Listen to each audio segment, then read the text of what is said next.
Capítulo 3. O rapto. Ludmila correu de volta para a margem do riacho, escondendo com dificuldade a alegria. A cesta que deixara permanecia lá, mas o cossaco desaparecera. Acabou de torcer as peças já lavadas e retornou. Estendendo-as no varal e pegando o cesto vazio, entrou em casa. A mãe não pôde deixar de notar que a filha se mostrava mais animada, mais satisfeita, mais sorridente. O que aconteceu, minha filha? Nada, minha mãe. Dormi bem e acordei contente. A mulher balançou a cabeça, revirando os olhinhos para o alto e reclamou: Pois eu não dormi nada. A presença ameaçadora desses estranhos tão próximos da aldeia deixou-me muito preocupada. E se eles nos atacassem, aproveitando-se da escuridão da noite? Ai, que Nossa Senhora de Kazan nos proteja! Ludmila sorriu e respondeu com vivacidade, pois eu tinha certeza de que não iria acontecer nada. Ah, é? E por quê? Pelos belos olhos do cossaco? A senhora também notou? Disse a moça, dando uma risada. Me respeite, Mila. Acho que você ficou impressionada com o belo cossaco. Pensa que não vi o olhar que trocaram? Ele ficou fascinado por você, minha filha, mas tenha cuidado. Nada de bom pode vir de um grupo de guerreiros que anda por aí metido em problemas. Ainda bem que seu pai não percebeu, senão... Não se preocupe, mãe, logo eles partirão e nunca mais os veremos, disse com voz trêmula. Ao segurar a custo as lágrimas que ameaçavam cair, deu uma desculpa e saiu da cozinha, onde a mãe amassava os pães. Não queria que ela percebesse o quanto estava interessada em Yuri. Sim, e ele também interessado nela. Deitou-se no leito para sozinha dar livre vazão às lembranças. O beijo que ele lhe dera à beira do riacho continuava em sua boca. Sentia o calor de sua presença, a barba que roçava sua pele, o cheiro dele e os lábios que tocaram os seus. Suspirou de felicidade, corando. Aquele tinha sido o primeiro beijo de toda a sua vida. Jamais o esqueceria, mesmo que nunca mais visse o cossaco. A emoção daquele momento ficaria para sempre gravada na mente e no coração. Masha entrou no quarto da filha e estranhou. Deitada a esta hora do dia? Perguntou surpresa, aproximando-se e colocando a mão na testa da filha. Está com febre. Deve ter se resfriado, ficando tanto tempo a lavar roupas na água gelada. Não é nada, mãezinha. Estou bem. Apenas me deu vontade de descansar um pouco. Não se preocupe. Tem certeza? Na dúvida, vou fazer-lhe um chá de melissa e um escalda-pés. Aceito o chá, mãe. Quanto ao escalda-pés, não há necessidade. Masha foi à cozinha e voltou pouco depois com uma caneca de chá fumegante que Ludmila tomou com prazer. Como a mãe insistisse para que ela permanecesse deitada, concordou. Tudo o que desejava era ficar quieta e sozinha, para poder pensar em seu amado. Não teve mais notícias do grupo de cossacos. Naquela noite, seu pai voltou da lida e sentaram-se à mesa para a refeição, que contava com uma sopa de legumes, pão fresco e uma caneca de leite de cabra. Enquanto se servia de sopa pela segunda vez, o pai comentou irritado: Os estranhos ainda não foram embora. Não é possível. Segundo ouvi dizer, uma carroça quebrou, porém já deveria ter sido consertada, desabafou a esposa. Pois não foi o que aconteceu. Oscar, sempre tão ágil nesses concertos, não foi visto na aldeia. Foi atender um chamado em outra vila e não voltou. Assim, a carroça continua quebrada e eles não podem partir. Ouvindo isso, Ludmila exultou. Baixou a cabeça, aproximando-a mais do prato, para poder rir, sem que os pais notassem.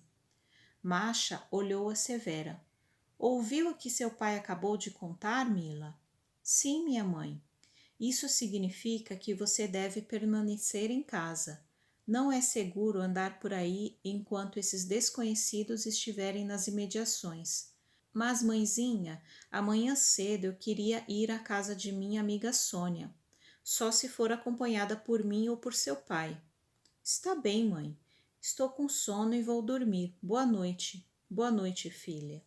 Ludmila dirigiu-se ao seu quarto e jogou-se no leito. Queria apenas ficar a sós para poder pensar em seu amado Yuri Vanillevich. Por precisar de ar, abriu a pequena janela e ficou a contemplar a noite. Não havia uma nuvem e o firmamento parecia pontilhado de estrelas. Deitada em seu leito, próximo à janela, ela gostava de contemplar o céu. Com o olhar perdido na imensidão, a jovem refletia sobre quantos lugares diferentes existiriam no mundo. Ouvira falar de outras terras, de cidades grandes e movimentadas, onde a vida era completamente diferente, de lugares lindos em que as pessoas se vestiam luxuosamente e passeavam em carruagens, belas e felizes. Fazia uma ideia pelas vezes em que o barime Conde Kamerovitch visitava seus domínios e trazia a família e alguns convidados. Nessas ocasiões dava muitas festas e em toda a aldeia podia-se ouvir música e todos se vestiam luxuosamente. Certa vez, quando trouxera muita gente e o movimento era grande, fora chamada para ajudar a servir e pôde encantar-se com os trajes, as joias e os perfumes que as damas usavam. Comparara tudo com sua vida tão monótona, tão pacata, em que nada acontecia. As mesmas paisagens, tendo por fundos Urais, o mesmo frio cortante, o mesmo trabalho nas Deciatines, onde cultivavam o trigo, a aveia, o centeio e a cevada. De repente, o grupo de cossacos chegara para alterar a morna existência dos mujiques daquela vila, acrescentando mais vida e animação. Por longo tempo ela ficou ali, lembrando-se do cossaco e do beijo que ele lhe dera, ainda sentindo os lábios dele nos seus, assim como seu calor, sua presença. De súbito, Ludmila notou um ruído quase inaudível lá fora. Levantou-se e espiou pela janelinha. A noite escura não lhe permitiu ver coisa alguma. Deve ser um animalzinho, pensou.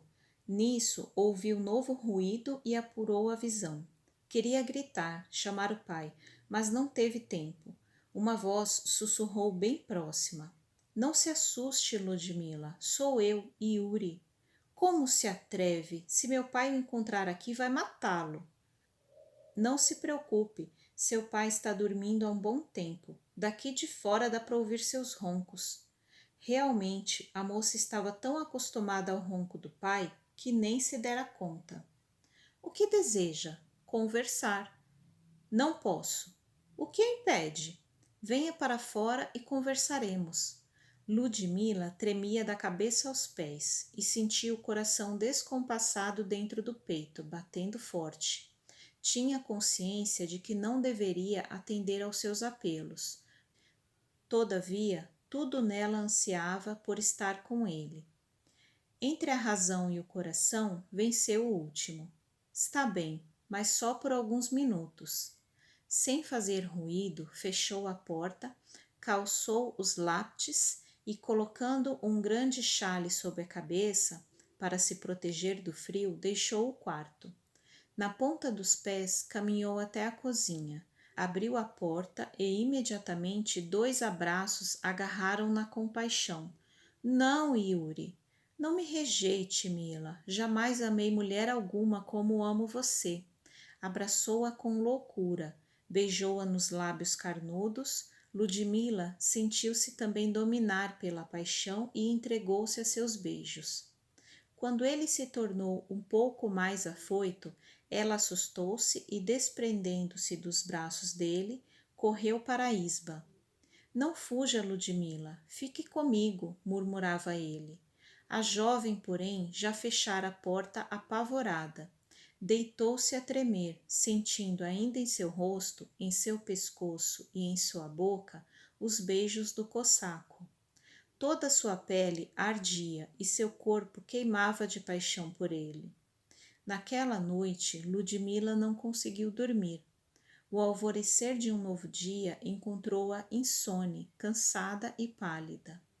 Masha notou a mudança que se operara na filha e comentou: Mila, desde ontem você não está bem. Vou fazer um escalda-pés. Resfriou-se com certeza. Fez um chá com algumas ervas curativas que tinha em casa para essas ocasiões e, adoçando com mel, entregou-o à filha. Beba, filha, vai fazer-lhe bem. Docilmente, a jovem tomou o chá e voltou para a cama. Naquele dia, ela não iria trabalhar com o pai, como de costume. Mais tarde, ela quis sair de casa para visitar a amiga, mas a mãe não permitiu. E assim, não teve oportunidade de rever o cossaco. Nervosa e em lágrimas, ela passou o resto do dia ali. O que está acontecendo com você, filha? Perguntou a mãe preocupada. Nada, mãe. Estou nervosa apenas. Não poder sair, ser obrigada a ficar em casa, trancada, irrita-me. Você não está trancada, minha filha. Está doente, e quando se está doente é preciso guardar repouso. Não se deve sair para sarar o mais rápido possível. A jovem estava desesperada. Sentia um medo terrível de pensar que já poderiam ter consertado a carroça e assim Yuri já teria ido embora com seus homens. De tardezinha, Boris chegou da lida. Na hora da refeição, costumavam conversar e o pai relatava as ocorrências do dia. Era a oportunidade que Ludmila aguardava para saber notícias. Ela, porém, não se atrevia a perguntar, para não demonstrar interesse. A mãe veio em seu socorro, curiosa. Boris, os cossacos já foram embora? O marido meneou a cabeça negativamente, descontente. Não, parece que o problema da carroça é mais sério. Oscar não conseguiu consertá-la. Ludmila vibrou com a informação. Então nada estava perdido. Poderia vê-lo ainda, nem que fosse uma última vez. Naquela noite, cheia de expectativa, ela o esperou. Ouviu um ligeiro toque na madeira da janela e sabia que era ele. Arrumou-se e deixou a isba, caindo nos braços do cossaco. Com menos medo, por um tempo mais longo, permaneceram juntos conversando à beira do riacho. O que será de mim quando você se for? Ela indagou temerosa. Acredita mesmo que eu a deixaria aqui? Venha comigo. Não posso mais viver sem sua presença, Mila. Nós nos casaremos na minha terra e seremos felizes juntos. O que a impede? Ludmila pôs-se a chorar, aflita. Não queria deixar a mãe e o pai, a sua aldeia natal, os amigos. Por que não fica aqui comigo, Yuri? Se sua intenção é casar-se, meu pai o aceitará como genro. Luz da minha vida, não entende que não posso ficar? Tenho compromissos assumidos. Preciso voltar para minha terra. Venha comigo. Depois retornaremos. Seus pais acabarão compreendendo e perdoando. Entre o desejo de partir com ele e o medo de deixar a família, Ludmila oscilava como um pêndulo. Ao se despedirem, dando-lhe um último beijo, ele disse: Pense bem, minha querida, não teremos muito tempo. Se amanhã estiver resolvido o problema da carroça, não terei mais desculpas para continuar aqui. Pensativa, Ludmila entrou, deitou-se e não conseguiu adormecer, preocupada com a decisão que precisava tomar. O dia já estava claro quando conseguiu cochilar um pouco. Acordou muito tarde. A mãe preparava o almoço. Sente-se melhor, minha filha? Não, mãe, tive dificuldades para dormir. A mãe, observando-a cuidadosamente, constatou: realmente não está com bom aspecto.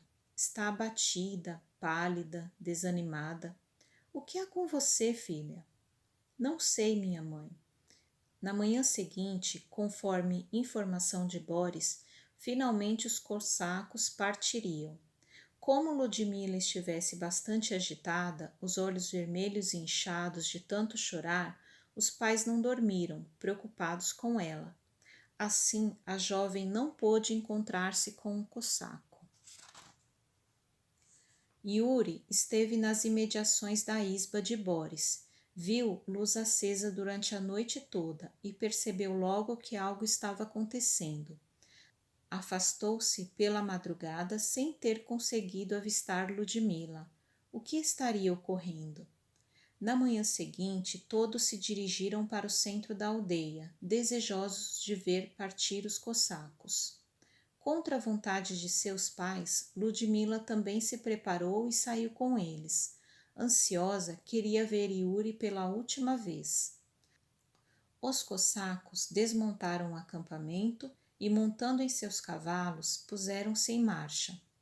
Como eles teriam de passar pela aldeia, os mujiques ficaram aguardando para vê-los. Lentamente, os guerreiros aproximaram-se da praça e, diante dos moradores reunidos, pararam. À frente estava o intendente Grotienko. Yuri, inclinando-se, falou solene. Alexei Grotienko, eu e meus homens seremos sempre gratos pela acolhida que tivemos nesta aldeia. Partam em paz, respondeu o outro, inclinando-se. Yuri respirou fundo, espraiando o olhar pela assistência. Procurava alguém. Ao divisar Ludmila junto dos pais, inclinou-se numa reverência, sem desprender os olhos dos dela. Ambos estavam sofrendo. Nada havia a ser feito. Ludmila procurava conter-se. Todavia, no semblante, trazia as marcas da luta íntima, a dor da separação, o desespero de não vê-lo nunca mais e, especialmente, o amor que a dominava por inteiro. Yuri titubeou amargurado. Em seguida, aprumou-se, permanecendo firme. Ergueu o braço e fez um gesto, dando ordem de partir. Lentamente colocou o animal em marcha e os demais o seguiram, tomando o rumo da pequena estrada.